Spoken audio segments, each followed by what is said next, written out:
Hello, and welcome back to LX Stories. Today, we are diving deep into a question that challenges the very foundation of modern life. What happens when you voluntarily disconnect from the global supply chain? For 30 days, my tiny apartment became my entire world. No supermarkets, no delivery apps, no convenience. My mission was to survive and, hopefully, thrive entirely on the food I could grow and process within these four concrete walls. This isn't just a challenge. It's a psychological deep dive into instant gratification, a rigorous test of sustainability, and a powerful lesson in the true value of a single meal. This is the story of the apartment farm. 6 a.m. The alarm is silent. My phone is on airplane mode, and for the next 30 days, I am pressing the colossal pause button on the relentless, ever-accelerating modern world. I've lived in this city for over a decade. I've enjoyed the effortless flow of food from every corner of the planet right to my doorstep. But that convenience comes with a cost to the environment, a cost to my health, and perhaps most profoundly,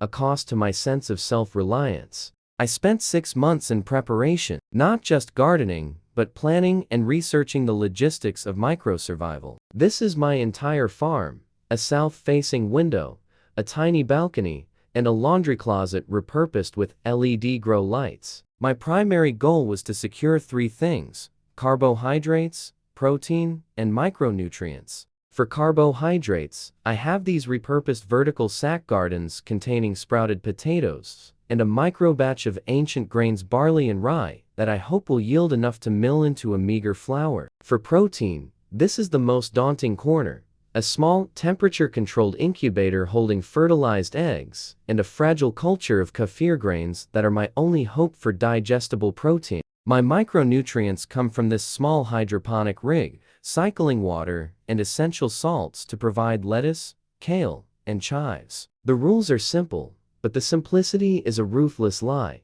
Everything I consume must be harvested, foraged, or processed from materials I had access to before the clock hit day 1. This is where the challenge immediately becomes existential. The invisible commodity, salt. Salt is a cornerstone of human life. It's a geopolitical commodity, and you certainly can't grow it on a balcony. My only pre-approved resource was a single, small bag of non-iodized sea salt I had to stretch for 30 days. I had to create a solution, dissolve it, and then slowly, painstakingly, boil the liquid down using a tiny portable induction burner, hoping to recrystallize just enough to season a few meals. The energy expenditure versus the microscopic yield was a profound lesson in resource management. I realized that every single grain of salt represents immense industrial or geological effort. Our casual, almost wasteful, consumption of it is truly staggering. The first meal, a handful of microgreens, tasted overwhelmingly of humility and scarcity. The psychological tyranny of waiting day 2, day 7. By the end of day 2, the physical hunger started, but it was quickly overshadowed by a more insidious, cognitive hunger, the overwhelming, paralyzing desire for choice and variety. In my former life, a craving led to a dozen apps and 1,000 options. Now, when I look into my small garden box, I see only my plants. I'm no longer just a consumer. I am the caretaker of my own stomach. The psychological pressure of knowing that if a single potato plant dies, a percentage of my monthly survival dies with it, is surprisingly intense. This forced intimacy with my food supply became a form of involuntary therapy. Every morning, instead of scrolling through news feeds, I spent an hour inspecting leaves, checking moisture levels, and talking to my plants. This process, known as deep focus, was a direct antidote to the scattered, multitasking stress of modern life. The crisis of the carbohydrates. By day 5, the energy deficit was critical. My initial potato sprouts were still weeks from harvest, and the barley grains were too precious to mill yet. I had miscalculated. My body was demanding fuel, and my mind was racing. I had to pivot. My solution was an unexpected dive into fermentation and pre-digestion. I used the kefir culture I had managed to keep alive, and a small, pre-approved jar of dried beans. I spent 8 hours soaking, sprouting, and then slowly grinding those beans into a rudimentary paste, a process that felt more like alchemy than cooking. This time, every tiny achievement, the bubbles in the ferment, the creamy texture of the bean paste felt like a monumental victory. This entire segment, nearly 3 days of physical and mental effort, produced enough calories for barely 2 meals. It was a terrifying perspective on how much labor is required to produce the food we take for granted. The unseen hand of nature. Day 8, day 14. Around day 10, the garden started to show subtle signs of life, but also signs of distress. My tomato plants, the intended source of essential vitamins, were healthy, but not producing fruit. They were flowering beautifully, but the blooms were fading without fertilization. I realized I had created a sterile, isolated environment. I was missing the fundamental cog in nature's machine, the pollinators. My balcony was too high and too clean for bees or butterflies. I, the supposedly sophisticated urbanite, had to become the bee. The act of hand-pollination was transformative. I used a tiny, soft paintbrush, moving delicately from the stamen of one flower to the pistil of another. This action, so intimate and focused, created a profound shift. For 2 hours, my focus narrowed to the microscopic level of pollen grains. It was a meditation. It made me realize that the biggest problem with our current food system is alienation. We are so disconnected from the source of our life that we forget the complex, beautiful, and fragile dance required for an apple or a tomato to even exist. This segment needed slow-motion footage of the pollen transfer, intercut with my philosophical narration, to truly drive home the emotional weight of the process. The water economy.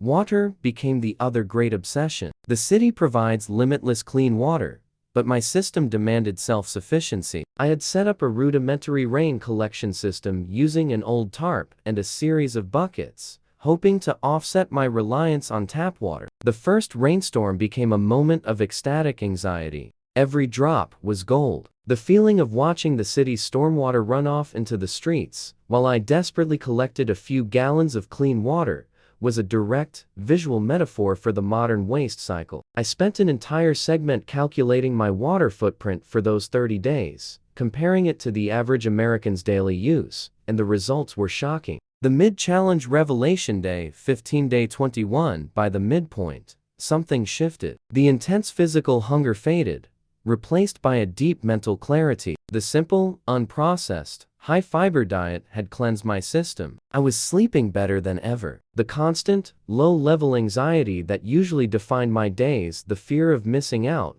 the pressure to produce had dissipated. I was replaced by a sense of deep presence. This segment is crucial for the video's philosophical core. I used this time for self-reflection and comparison. I would dedicate 10 minutes to comparing the psychological benefits of my current lifestyle to my old one, drawing on Stoic philosophy and minimalism. I introduced the concept of scarcity mindset vs. abundance mindset.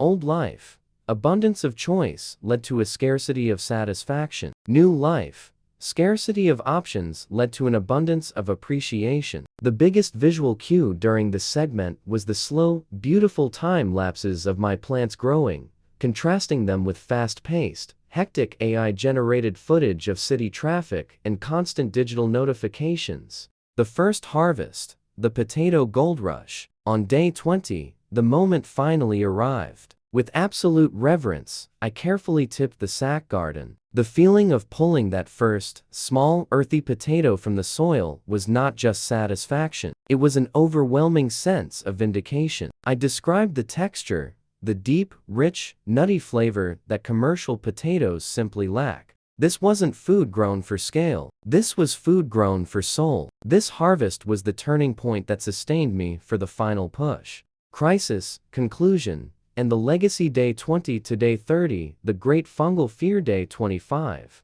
The calm was shattered by a crisis. A subtle, insidious patch of white mold appeared on some of my leafy greens. In a real farm, this is a setback. In my tiny apartment, this was a catastrophe. The sheer terror of watching my life support system degrade in front of my eyes was palpable. I spent a frantic 4 hours researching organic remedies, finally settling on a weak baking soda solution. I described the fear, the desperation, and the immense sense of responsibility. This emotional peak is essential for the 30-minute narrative. The visual, extreme close-ups of the mold, followed by the slow, determined process of remediation. The final stretch, the last days, were a blur of sustained effort. I meticulously tracked the final ounces of my food, realizing I would just barely make it. The experience wasn't about the food anymore. It was about the discipline of finishing. Day 30, the Feast of Humility. My final meal was a celebration of my small, contained ecosystem. The last of the lettuce, a few precious cherry tomatoes, and the final small baked potato. I didn't rush. I tasted the minerals, the sun, and the patience. It was, without a doubt, the most satisfying meal of my entire life. The conclusion, the legacy of the apartment farm. 30 days ended. I turned my phone back on, and the world roared back to life. But the internal landscape had fundamentally changed. I didn't learn how to survive an apocalypse. I learned how to savor the present. I learned that true fulfillment isn't found in the convenience of the finished product, but in the dignity of the process. I now look at a supermarket tomato and see not just a vegetable, but a complex miracle of logistics, energy, and labor that I once utterly disregarded. The challenge wasn't about rejecting society, it was about rejecting mindlessness. The apartment farm taught me that even in the most urban, most disconnected environments, we can cultivate patience, discipline, and a profound, life-affirming connection to the source of our sustenance. My invitation to you, the audience of LX Stories, is not to quit your job and start growing potatoes. My invitation is simpler. Find your own apartment farm. Find one area of your life where you can slow down, where you can reconnect with the process, where you can move from a consumer of results to a cultivator of effort. Thank you for watching this journey. If this story resonated with you, hit the like button and subscribe to LX Stories for more deep dives into the modern human experience. We'll see you next time.